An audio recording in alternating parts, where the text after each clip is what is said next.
Hello, everyone. Today we will be talking about specifically about the NFL, which is basically the American Football League in the United States. So imagine an NFL game. The excitement is evident as fans collectively express joy during game-winning moments. This shared emotional experience is a powerful example of emotional mirroring in action. Emotional mirroring isn't limited to sports. We see it in laughter spreading through a group, grief at funerals, anxiety in meetings, and fear while watching movies. These instances highlight how our emotions are influenced by those around us.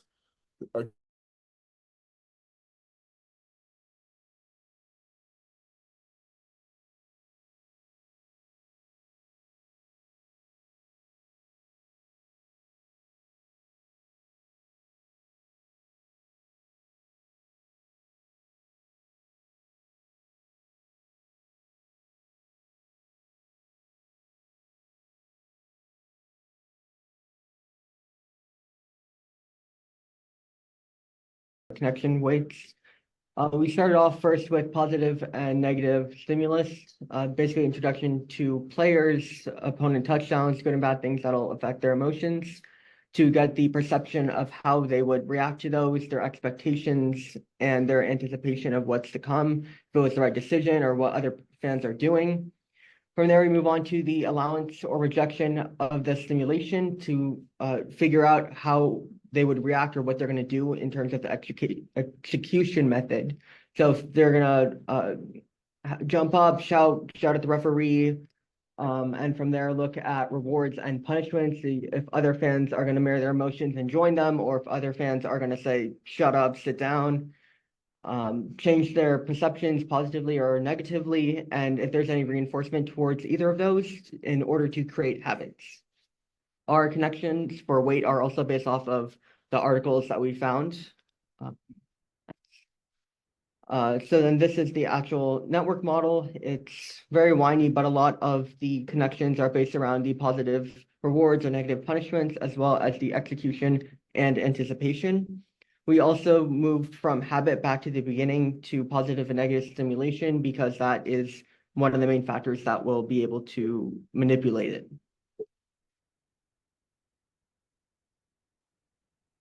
All right, so we conducted simulations to analyze these dynamics. This is the overall graph. In the initial game phase, we observe a rapid rise in positive stimuli, labeled as X1, and social reinforcement of positive stimuli, which is X3. There was also a steady rise in anticipation, X7, and engagement, X10.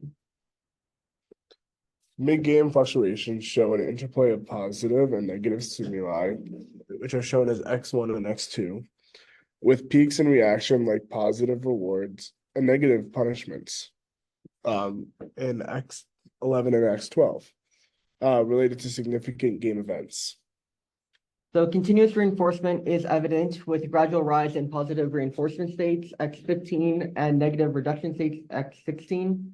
Habit learning also increases steadily, which is X17. And then by the end of the game, we observe high levels of perceptual changes such as negative perception and positive perception and significant habit formation.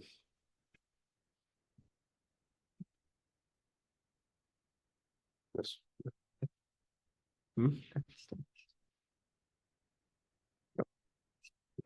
So next are the X states. These simulations reveal how fans' expectations and reactions evolve. For example, the expectation of positive social charge 5 rises quickly, reflecting fans' optimism and anticipation of positive outcomes. The expectation of negative social charge, X6, shows a slower pattern. With the gradual increase in habit learning as well, we can see more fans mirroring other fans' behaviors, such as jumping up and screaming. So in one of the articles by Morris, it showed us that emotional contagion causes rapid unconscious emotional responses. Observing facial expressions can elicit similar emotions in the observer, further emphasizing the power of emotional mirroring and thus leading to more of a synchronized behavior between fans. Looking at the W states, we could see a significant differentiation. X3 and X5, which can be seen in X18, has a much stronger connection, while X21 is weaker. Negative stimuli can also influence positive and negative expectations. And Wood and Ringer, the authors of one of our articles, demonstrated that habits form through repeated exposure to context-dependent stimuli. So the fans' repeated experience reinforced neural pathways and shaping their behavior, and the stadium atmosphere over time, which coincides with our graph. And then similarly, Ulrich and Benkenstein highlighted how spectator behavior significantly shapes the stadium's atmosphere. The varying strengths of connections in our model contribute to the dynamic interactions and environment within the stadium. So our simulation curves reveal different patterns of fan behavior. For example, in this graph of positive connections, the perception of positive stimuli X3 rises rapidly, while the expectation of positive social charge X5 quickly rises but then plateaus. Execution methods X10 and positive reactions X11 show gradual increases, reflecting synchronized fan behaviors. And then as for the implications, these patterns have more implications. Collective emotion dynamics shape fan experiences, and habitual responses develop over multiple game experiences.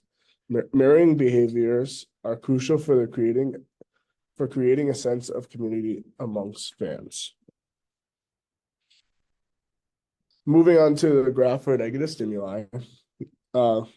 For rapid initial responses, curves X2, X4, X6, and X7, it's a very rapid initial increase. And then for plateauing behaviors, we have curves X2, X4, X6, X7, X9, and X12. It stays pretty constant at high levels. And then the ones that have gradual increases are X10, X16, and X17. And it increases over time gradually. And as for the bell curve, ours was X13. And the pattern of it was that it peaks in the middle and then it declines. And our insights to this is that it represents behavior or response that intensifies mid-event, but then diminishes, possibly due to fatigue or changing game dynamics. And then connections X20 to 24 start later, but increase slowly, which suggests that the fans' behavior may become more significant over time when there's more stimuli and events within the game.